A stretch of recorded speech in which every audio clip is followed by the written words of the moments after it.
Silence. All stand.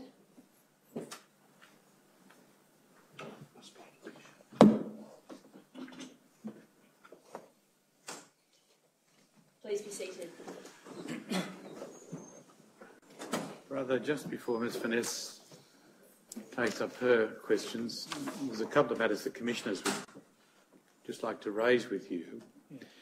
Ms Finesse asked you about your instruction when you were being educated as a brother, and she referred to the 1932 rules. You remember that?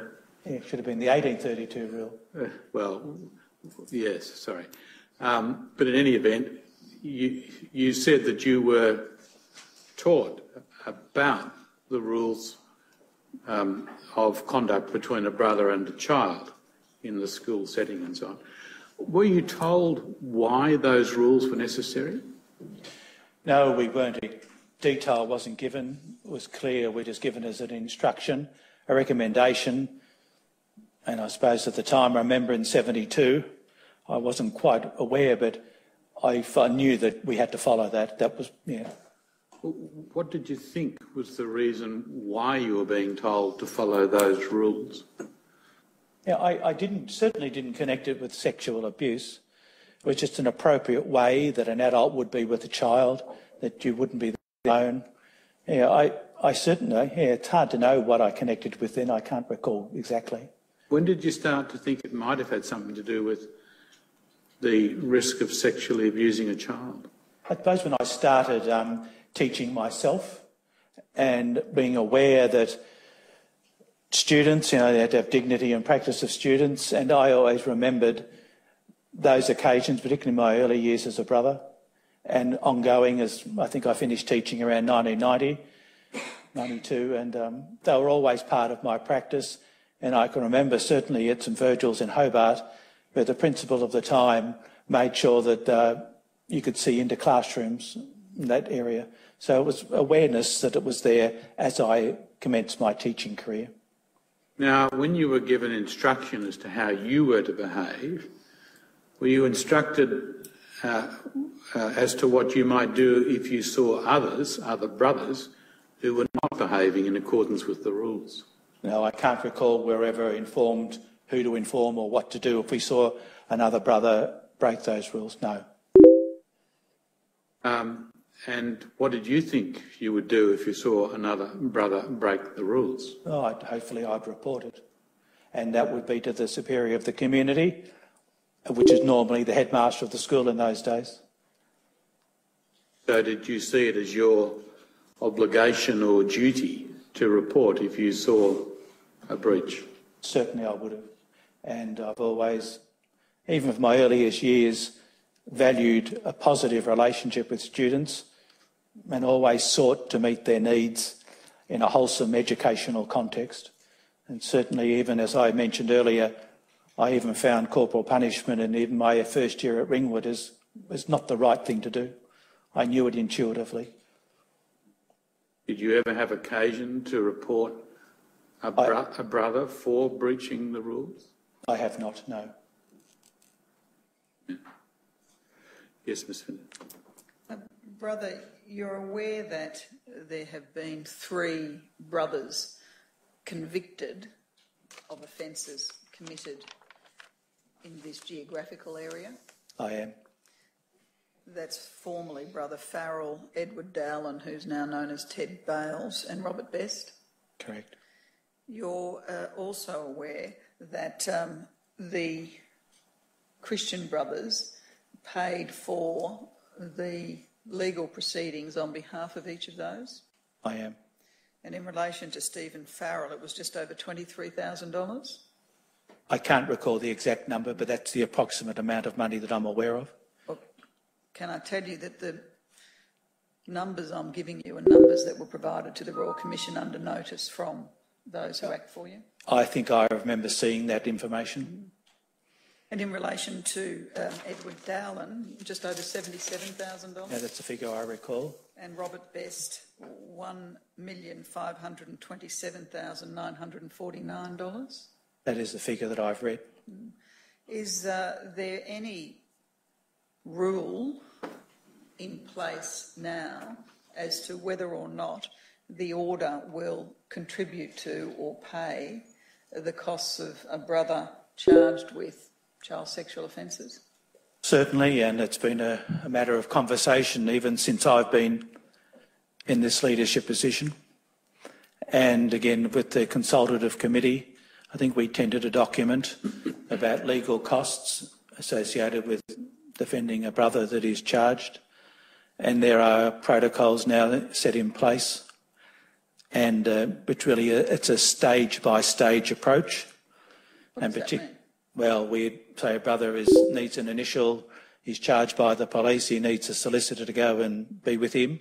That's stage. So the next stage might be if it's a court appearance, a committal, or whatever the stage is. So each stage we would assess what a level of expenditure would be associated or what legal representation he would require. Does it depend upon whether he's pleading guilty or not? No, not well, as I'm aware of. No, if he's entering the legal system, I think for that legal system to work, he needs representation. Does that decision that's made on each staged basis depend upon the nature of the charges? I'm not sure of that answer. The sufficiency of the charges, that is whether there's likely to be sufficient evidence to prove the charges, is that a factor? Well, I think if it's in the legal system, there must be some evidence there or would never have got to that stage. That's my understanding. So the basis for considering assisting a brother at each stage is because, one, they're a brother, and two, they probably don't have independent means. Well, they certainly haven't got any monetary means of entering the legal system. So whether we like it or not, we need to make sure that that system happens and that we're no way, because we can't afford it, we block it or make it difficult for those proceedings to happen. Excuse me. There's been evidence this week of one or more men who had the experience of attending court alone. The brother who was charged was supported both financially and by physical presence of a Christian brother, and how that affected them. Are you aware of that evidence? I heard parts of it. The part that I know that I heard that really affected them was the amount of money. And the fact that the Christian brother was supported by other Christian brothers in the court and they were alone and had not been contacted by the Christian brothers. That's the effect of the evidence. Yeah, well, just because a brother's there to support a fellow brother, I'm okay about that. If the victim was there unsupported, I'd be very concerned about that. And I must say I didn't hear that. I wasn't aware of that until you raised it now. I was more aware of the financial inequity there. So what's your reaction to that evidence that I've just told you of? Well, if we can support a victim go through a process, and that means we arrange accompaniment of that person in the court system, I would support that. And again, it would be up to, well, no way I could enforce that, but if the request came, we'd do our very best to meet that need as it arose. The need of the brother? No, the need of the victim. Now, brother, as he was, has yes, vows, that's right. Correct, in 2008, I think. And Farrell, age where he hadn't yet taken his final vow. Yeah, my understanding was he voluntarily left after 2 years as the brothers, so quite an early stage of his life. And there was no need for anyone to do anything because he had chosen to leave. That's right. Usually that happened around Christmas time each year, that a list of names went out of temporary professed, and if you wished to renew your vows, you wrote a letter to the provincial of the day indicating which way you went.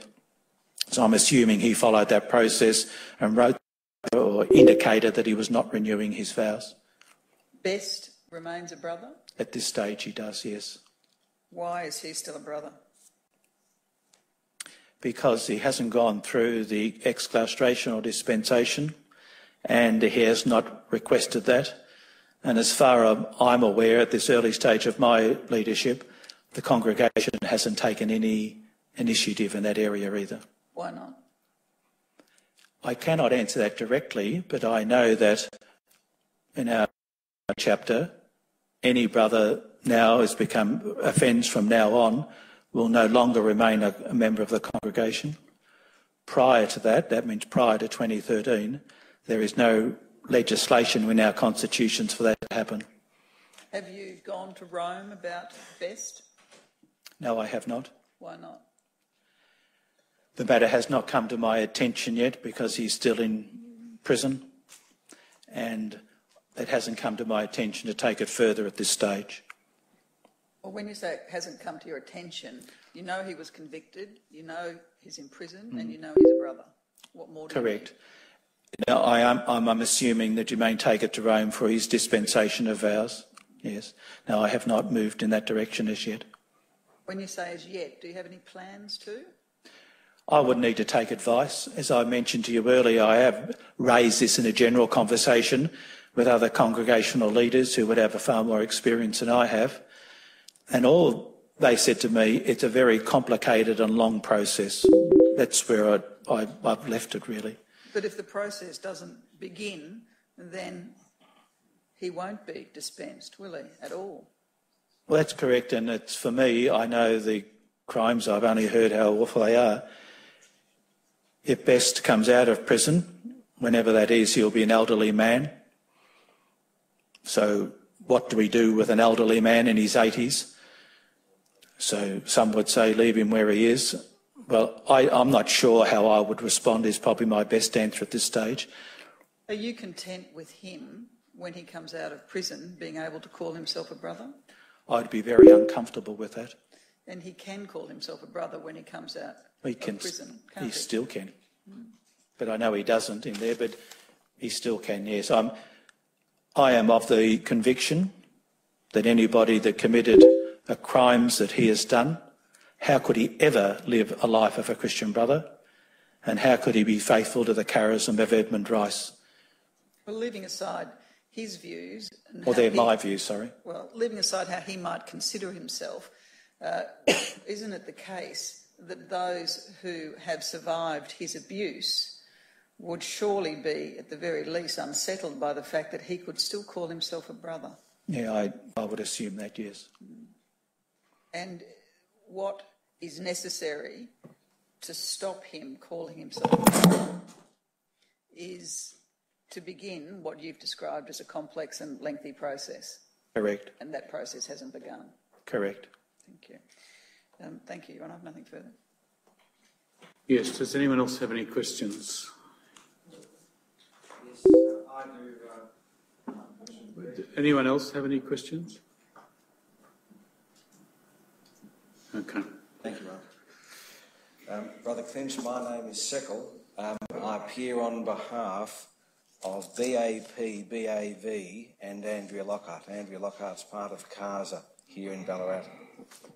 And I'd just like to turn my attention to the responses of the order in Ballarat.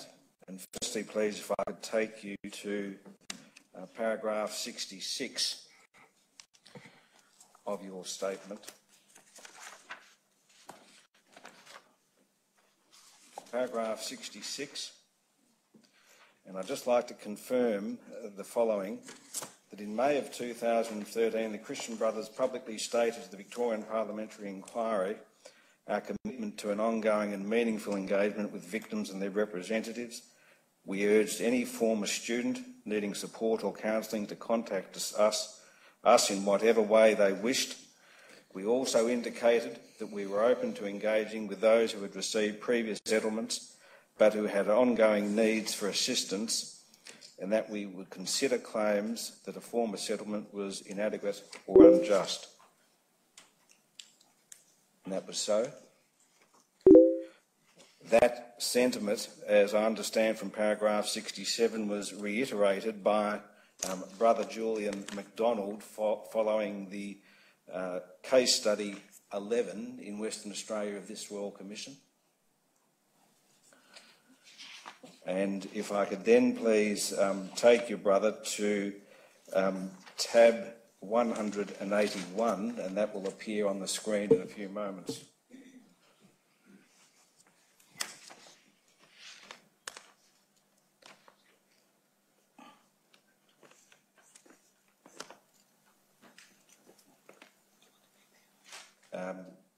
Brother Clinch, this appears, as I say, at page, I beg your pardon, at tab 181 of the General Tender Bundle, Your Honours. And more particularly, it is dated the 2nd of September 2004, and it appears to be a media release from your congregation described as Christian Brothers WA Royal Commission Undertakings, Update Number 2. And I'd just like to read the first few paragraphs to you, brother. The Christian Brothers today released its second update on progress on the undertakings made at the conclusion of the public hearings of the Royal Commission in Perth. The commitments made at the Royal Commission were: 1. Providing survivors of abuse suffered at facilities operated by the Christian Brothers with ongoing professional psychological counselling for life if needed. And 2, being open to re-examining cases that have been settled on demonstrably unjust and unreasonably low terms. And I take it, Brother Clinch, that accurately records the intent of the announcement first made in May of 2013, reiterated in April of 2014, and further referred to in September of 2014. Right.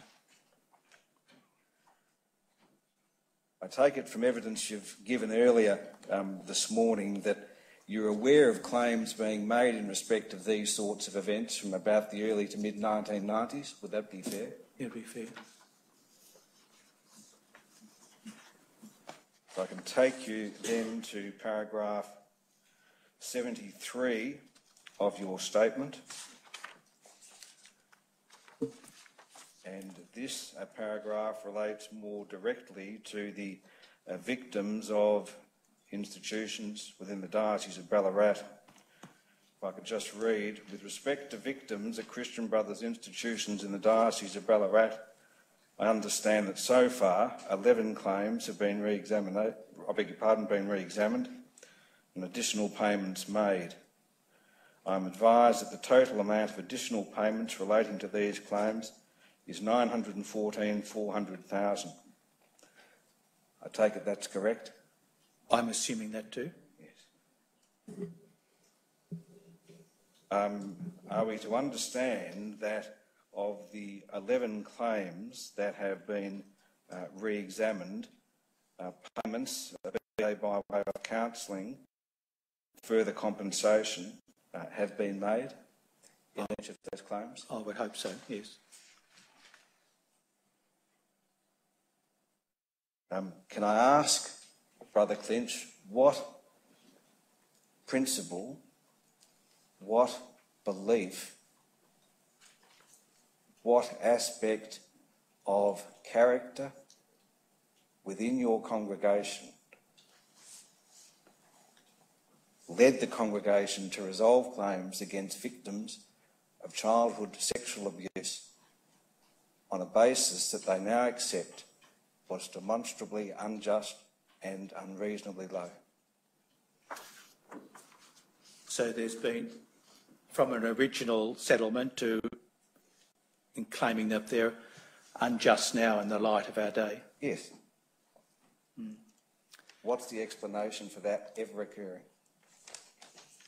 Well, my understanding would be that any process that we started, and there may have been mistakes done in the past, I acknowledge that, and we don't stay with that mistake in the past, and we need to continually, even to today, continually to review what is happening and the process has happened and the compensations that are paid. So, and if some were well under what they should have been, I wasn't there. I don't know the reasoning at this stage, but I do know that we need to re-examine where those cases are such. Well, having regard to your involvement in the congregation for many years, and I understand that you weren't involved at the relevant time, but what is it that you think, as a matter of culture, as a matter of principle, as a matter of belief, that led to those matters being resolved, as I say, on the basis that you now accept were demonstrably unjust and unreasonably low? Well, that's in hindsight. We've made those comments, maybe over a period of number of years. I'd say in the early stages there was a sense of disbelief, of shock, maybe a sense of what's happening to us, we're crumbling. Protecting ourselves would have been a part of that. That would be my impression as a person outside of the system that made those decisions. And I can accept that. Yes. And I don't accept it either in that regard, that it needs to change. And since I've been around, and it's the last couple of years, I'd say, since Julie McDonald would have been very forcibly behind it, there has been a change, there's been a growth in attitude that we must be more compassionate, victim-orientated, and this needs to be done with a sense of dignity. And that would be not my hope, my stance for the future. And why did it take until May of 2013 for that reappraisal to occur? It's my understanding, again, I wasn't there then, but it's my understanding that it was ongoing before then and it was named at that time. And you'd appreciate, no doubt, that the time that elapsed between claims coming in the early to mid-1990s to May of 2013 was a significant period? Yes, it's a significant period. And a period in which, in the absence of the reappraisal, possibly, and I respectfully suggest did, lead to a compounding of issues with victims in terms of healing? My stance would be that that's a strong possibility and it needs to be focused, anything that happens, on the healing of the victim. And what goes through my mind is, how do they have to go through a second stage of that and go through it a second time sitting at a mediation table? I would say that could be traumatic. And I know in our guiding principles that we have now in place that is number one, I think, that we do not do that to any further victim, semi-traumatised a second or third time. I find that so difficult for me to accept. I can't even imagine what it may be like for a victim. Thank you. I find that so difficult for me to accept. I can't even imagine what it may be like for a victim. Yes, thank you, brother. Thank you for your evidence. You are now formally excused. Thank you, Your Honour. Your Honour, that completes the witnesses for today. If we can resume at 10 a.m. on Monday to hear the evidence of Associate Professor Carolyn Quadria. Yes, very well. We'll adjourn until 10 o'clock on Monday morning. All stand.